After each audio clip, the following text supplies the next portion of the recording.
20,000 Leagues Under the Sea. Chapter 1. A Shifting Reef. The year 1866 was signalized by a remarkable incident, a mysterious and puzzling phenomenon, which doubtless no one has yet forgotten. Not to mention rumors which agitated the maritime population and excited the public mind, even in the interior of continents.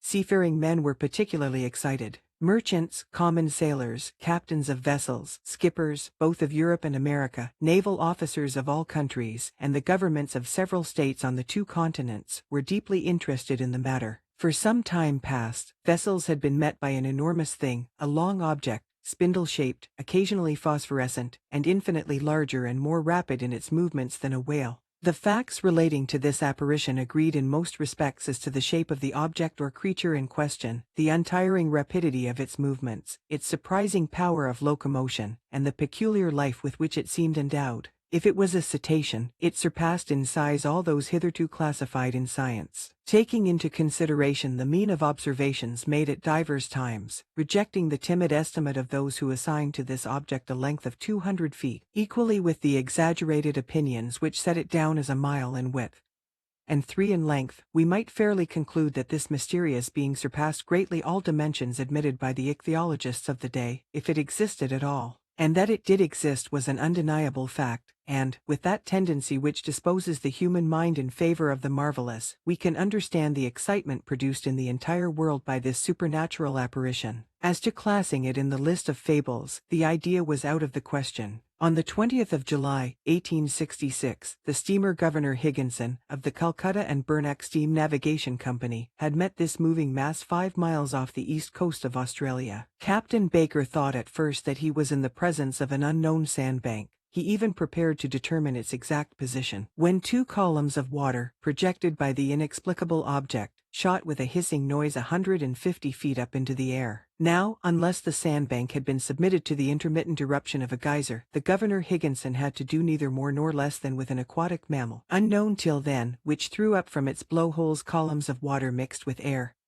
and vapor. Similar facts were observed on the 23rd of July in the same year, in the Pacific Ocean, by the Columbus, of the West India and Pacific Steam Navigation Company. But this extraordinary cetaceous creature could transport itself from one place to another with surprising velocity, as, in an interval of 3 days. The Governor Higginson and the Columbus had observed it at 2 different points of the chart, separated by a distance of more than 700 nautical leagues. 15 days later, 2,000 miles farther off, the Helvetia, of the Compagnie Nationale, and the Shannon, of the Royal Mail Steamship Company, sailing to windward in that portion of the Atlantic lying between the United States and Europe, respectively signaled the monster to each other in 42 15 feet and lat. And 6 35 feet W long. In these simultaneous observations they thought themselves justified in estimating the minimum length of the mammal at more than 350 feet, as the Shannon and Helvetia were of smaller dimensions than it, though they measured 300 feet overall.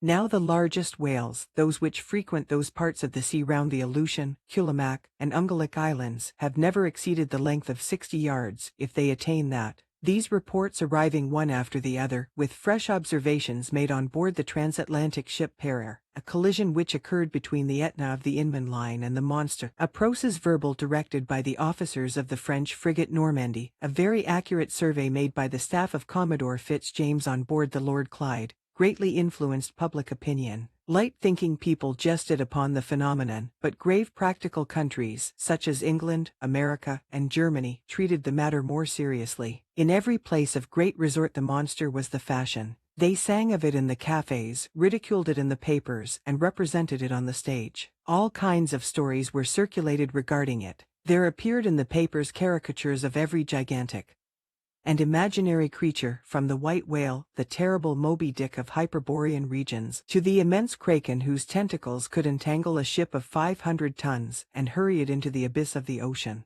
The legends of ancient times were even resuscitated, and the opinions of Aristotle and Pliny revived, who admitted the existence of these monsters, as well as the Norwegian tales of Bishop Pontoppidan, the accounts of Paul Heged, and, last of all, the reports of Mr. Harrington, who affirmed that, being on board the Castellan, in 1857, he had seen this enormous serpent, which had never until that time frequented any other seas but those of the ancient Constitutional. Then burst forth the interminable controversy between the credulous and the incredulous in the societies of savants and the scientific journals. The question of the monster inflamed all minds. Editors of scientific journals, quarreling with believers in the supernatural, spilled seas of ink during this memorable campaign, some even drawing blood, for, from the sea serpent they came to direct personalities. For 6 months war was waged with various fortune in the leading articles of the Geographical Institution of Brazil, the Royal Academy of Science of Berlin, the British Association, the Smithsonian Institution of Washington, in the discussions of the Indian archipelago, of the cosmos of the Ab Moigno, in the Mytholungen of Petermann, in the scientific chronicles of the great journals of France and other countries. The cheaper journals replied keenly and with inexhaustible zest. These satirical writers parodied a remark of Linnaeus, quoted by the adversaries of the monster, maintaining that nature did not make fools, and adjured their contemporaries not to give the lie to nature, by admitting the existence of krakens, sea serpents, Moby Dicks, and other lucubrations of delirious sailors. At length an article in a well-known satirical journal by a favorite contributor, the chief of the staff, settled the monster, like Hippolytus, giving it the death blow amidst an universal burst of laughter. Wit had conquered science. During the first months of the year 1867 the question seemed buried, never to revive, when new facts were brought before the public. It was then no longer a scientific problem to be solved, but a real danger seriously to be avoided. The question took quite another shape. The monster became a small island, a rock, a reef, but a reef of indefinite and shifting proportions. On the 5th of March, 1867, the Moravian, of the Montreal Ocean Company, finding herself during the night in 27 deg 30 feet lat, and 72 deg 15 feet long, struck on her starboard quarter a rock, marked in no chart for that part of the sea. Under the combined efforts of the wind and its 400 horsepower, it was going at the rate of 13 knots. Had it not been for the superior strength of the hull of the Moravian, she would have been broken by the shock and gone down with the 237 passengers she was bringing home from Canada. The accident happened about 5 o'clock in the morning, as the day was breaking.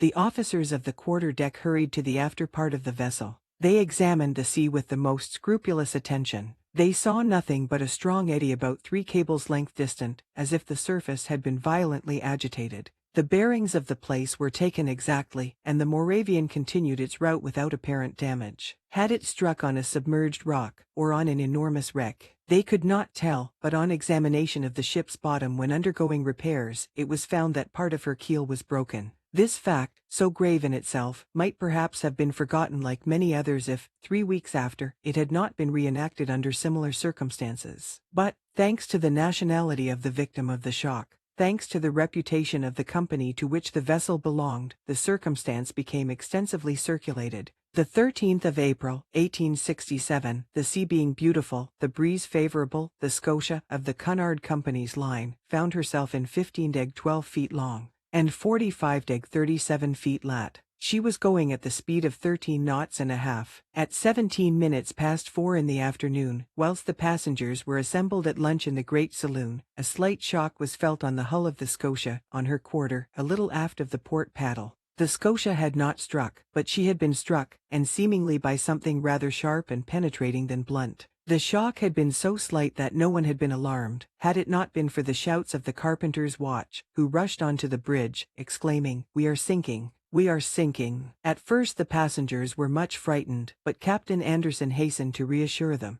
The danger could not be imminent. The Scotia, divided into 7 compartments by strong partitions, could brave with impunity any leak. Captain Anderson went down immediately into the hold. He found that the sea was pouring into the 5th compartment, and the rapidity of the influx proved that the force of the water was considerable. Fortunately, this compartment did not hold the boilers, or the fires would have been immediately extinguished. Captain Anderson ordered the engines to be stopped at once, and one of the men went down to ascertain the extent of the injury. Some minutes afterwards they discovered the existence of a large hole, of 2 yards in diameter, in the ship's bottom. Such a leak could not be stopped, and the Scotia, her paddles half submerged, was obliged to continue her course. She was then 300 miles from Cape Clear, and after 3 days' delay, which caused great uneasiness in Liverpool, she entered the basin of the company. The engineers visited the Scotia, which was put in dry dock. They could scarcely believe it possible. At 2 yards and a half below water mark was a regular rent, in the form of an isosceles triangle.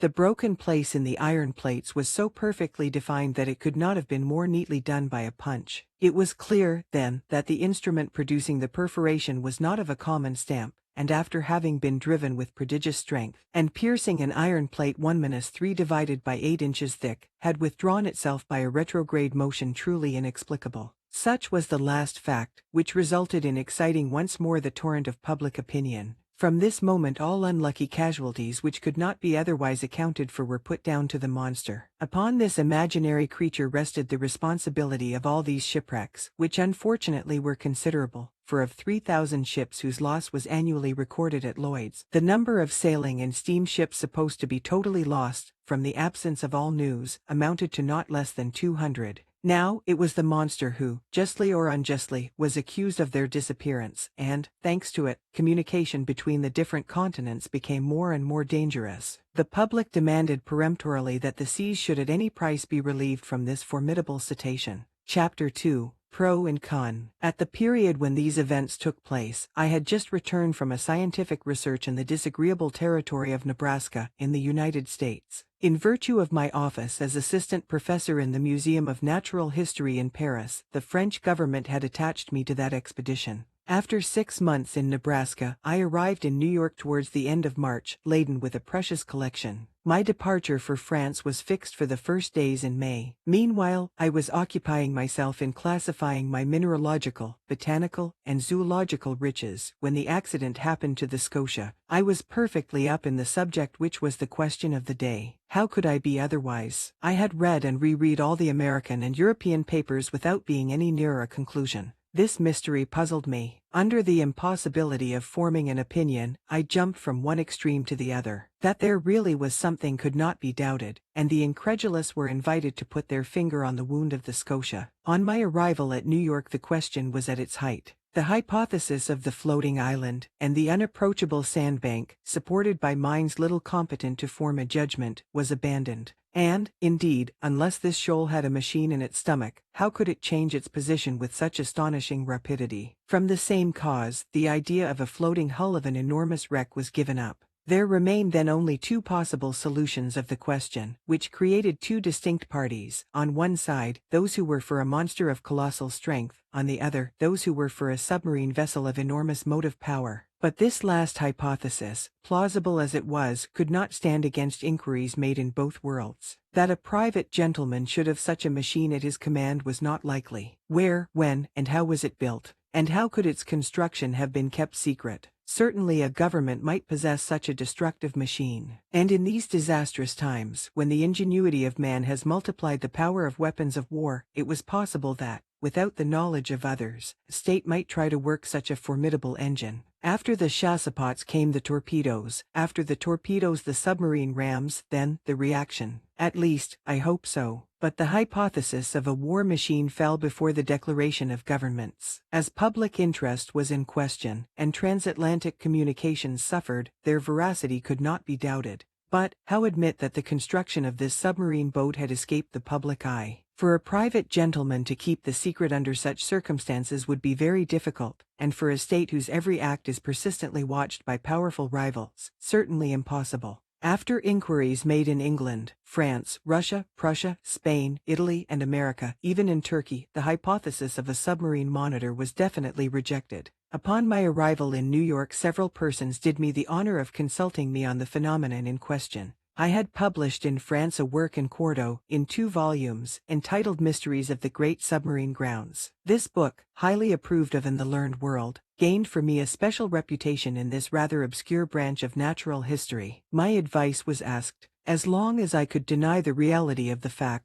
I confined myself to a decided negative. But soon, finding myself driven into a corner, I was obliged to explain myself categorically. And even the Honorable Pierre Aronnax, professor in the Museum of Paris, was called upon by the New York Herald to express a definite opinion of some sort. I did something. I spoke, for want of power to hold my tongue. I discussed the question in all its forms, politically and scientifically, and I give here an extract from a carefully studied article which I published in the number of the 30th of April. It ran as follows. After examining one by one the different hypotheses, rejecting all other suggestions, it becomes necessary to admit the existence of a marine animal of enormous power. The great depths of the ocean are entirely unknown to us. Soundings cannot reach them. What passes in those remote depths? What beings live, or can live, 12 or 15 miles beneath the surface of the waters? What is the organization of these animals? We can scarcely conjecture. However, the solution of the problem submitted to me may modify the form of the dilemma.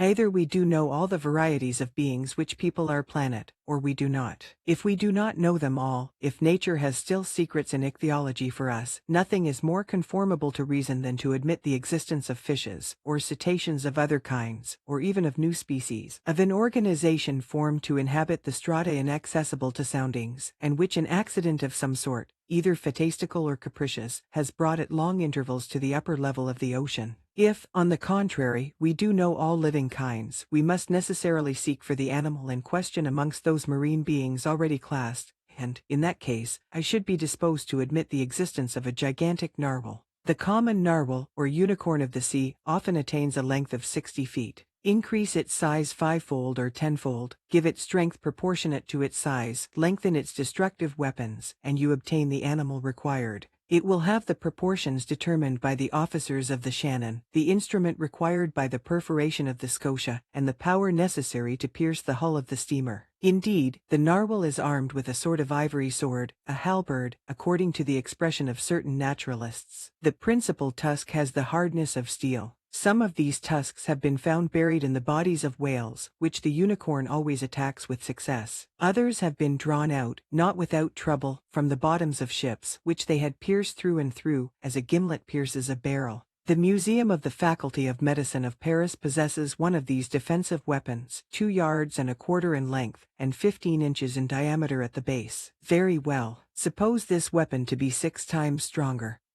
and the animal 10 times more powerful. Launch it at the rate of 20 miles an hour, and you obtain a shot capable of producing the catastrophe required. Until further information, therefore, I shall maintain it to be a sea unicorn of colossal dimensions, armed not with a halberd, but with a real spur, as the armored frigates, or the rams of war, whose massiveness and motive power it would possess at the same time. Thus may this puzzling phenomenon be explained, unless there be something over and above all that one has ever conjectured, seen, perceived, or experienced, which is just within the bounds of possibility. These last words were cowardly on my part, but, up to a certain point, I wished to shelter my dignity as professor, and not give too much cause for laughter to the Americans, who laugh well when they do laugh. I reserved for myself a way of escape. In effect, however, I admitted the existence of the monster. My article was warmly discussed, which procured it a high reputation. It rallied round it a certain number of partisans. The solution it proposed gave, at least, full liberty to the imagination.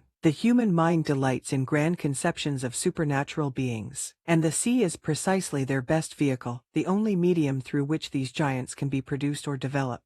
The industrial and commercial papers treated the question chiefly from this point of view. The Shipping and Mercantile Gazette, the Lloyd's List, the Packet Boat, and the Maritime and Colonial Review, all papers devoted to insurance companies which threatened to raise their rates of premium, were unanimous on this point. Public opinion had been pronounced. The United States were the first in the field, and in New York they made preparations for an expedition destined to pursue this narwhal. A frigate of great speed, the Abraham Lincoln, was put in commission as soon as possible. The arsenals were opened to Commander Farragut, who hastened the arming of his frigate, but, as it always happens, the moment it was decided to pursue the monster did not appear. For 2 months no one heard it spoken of, no ship met with it. It seemed as if this unicorn knew of the plots weaving around it. It had been so much talked of, even through the Atlantic cable, that jesters pretended that this slender fly had stopped a telegram on its passage and was making the most of it. So when the frigate had been armed for a long campaign, and provided with formidable fishing apparatus, no one could tell what course to pursue.